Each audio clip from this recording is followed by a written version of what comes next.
제가 에서 내일 전신발 치료 코스할 예정인데 제 아는 사람이 여기 한번 가보라 하더라고요. 여기 어떻게 한번 되고 포지션이 파악하는 게 없겠다. 삼다 수술 상담 받으러 갔는데 의사 선생님 말씀이 저처럼 이렇게 심한 경우에는 여기 절개해갖고 코생이랑 하고 같이 수술해야 된다고 하더라고요. 수술하고 또 일주일 입원해야 하고 수술비도 정말 비싸던데 600만 원 넘더라고요. 그런데 저처럼 장사하는 사람이 저같이 이렇게 병원에 일주일이나 입원한다고 가게 문을 닫고 그러면 진짜 굶어 죽습니다. 수술비는 600만 원이 어디 나오겠어요. 제가 바라는 게 딱 하나밖에 없습니다. 이놈의 코 좀 멍 뚫려갖고 살았으면 좋겠는데 밖에 코 삐뚤어지는 건 아무 상관없어요. 그냥 숨만 좀 쉬게 해주면 안 되겠습니까? 네, 할 수 있습니다. 코 안으로만 해서 수술하면 코성형을 할 필요도 없고 수술한 당일에 퇴원도 가능하세요. 너무 걱정하지 마세요.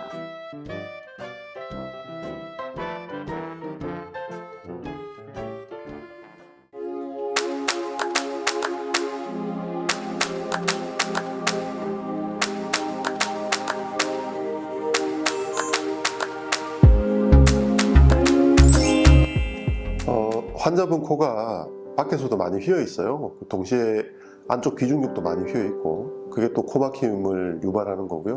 비중격 망곡증이 굉장히 심한 경우에는 비주 절개를 해서 열어서 바깥 코까지 같이 교정을 하면 그 내시경으로 코 안쪽으로만 수술하는 것보다 좀 더 완벽하게 비중격 교정도 가능하죠.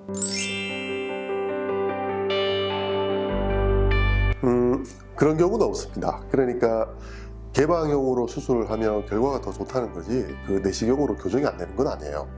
보통 개방형 수술을 열어서 하는 수술을 권유받는 환자분들은 굉장히 심각하게 한쪽 비중격이 휘어 있어서 한쪽 코가 막힌 경우가 많죠.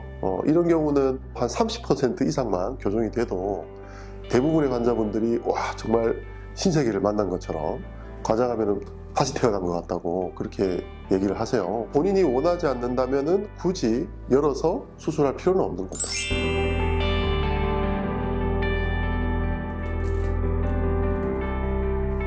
정말 중증의 외상에 의한 비중격 변형 그 정도? 그것 말고는 반드시 절개해서 수술해야 한다는 건 없어요. 심각한 비중격 망곡증이라면 열어서 하는 경우에 결과가 더 좋다고 앞서 말씀을 드렸는데요. 특히 흰 코도 굉장히 심하다면 이 개방형 비중격 교정술, 그러니까 여기 비주 절개를 해서 열어서 흰 코 교정까지 하면 비중격 교정도 좀 더 완벽하게 가능하죠. 전에도 자주 말씀을 드렸던 게 흰 코 교정을 할 때 반드시 필요한 게 완벽한 비중격 교정술입니다.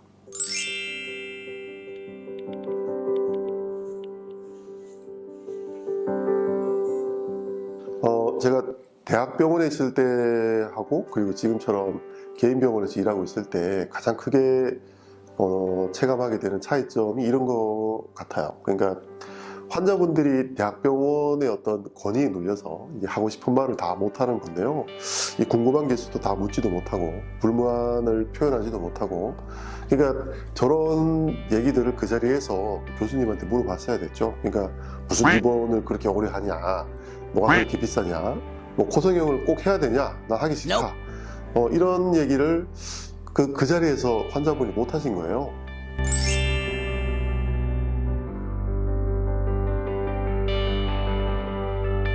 대학병원에 있으면 이게 자세하게 설명하거나 환자분하고 얘기할 시간이 없어요. 그러니까 환자는 많이 밀려있고 뭐 예약된 환자는 5분 아니면 뭐 2, 3분 간격으로 예약이 되어 있으니까, 그리고 이게 또 대학병원 교수님의 그 아우라에 환자분들, 특히 나이가 좀 있으신 분은 특히나 더 위축되는 경향이 있고요. 그리고 뒤에서 기다리는 사람들 생각하면 뭘 물어보기도 참 눈치가 보이죠. 진료가 끝나고 밖에 나가서 뭐 궁금한 거를 뭐 간호사나 아니면 코디네이터 쌤들한테 물어보면 뭐 결국에는 뭐 교수님하고 똑같은 말만 되풀이하게 되는데요. 전공의 선생님들은 전공의 선생님들한테는 안 물어보는 게 좋죠. 그분들은 되게 멘탈이 온전치 않은 경우가 많아서 물론 이제 지금 뭐 여러 가지 처우 개선이 있다고 하지만 여전히 전공의 선생님들의 근무 시간은 정말 살인적인 걸로 알고 있어요.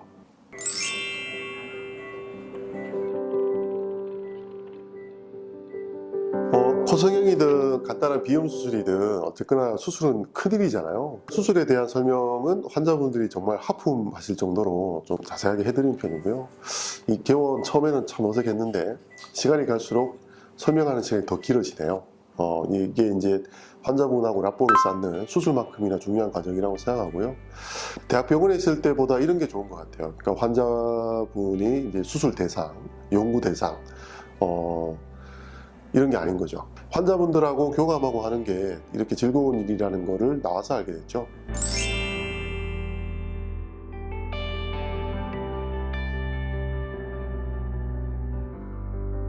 아니요, 비계방으로 해서 킹코 수술도 같이 하셨어요. 정확히 얘기하면 비밸브 재건술이죠. 비밸브 재건술하고 미용 성형비를 보통 따로 내죠. 그런데 이제 그 비율은 수술하는 집도의 재량인 것 같아요. 특히 이 환자분 같은 경우는 애초에 뭐 콧대가 높았으면, 뭐 코끝이 높았으면 하는 바람이 아예 없으셨잖아요. 물론 바깥 코 모양이 좋아졌지만 말 그대로 기능성 코성형이니까 미용 코성비는 내면 안 되겠죠.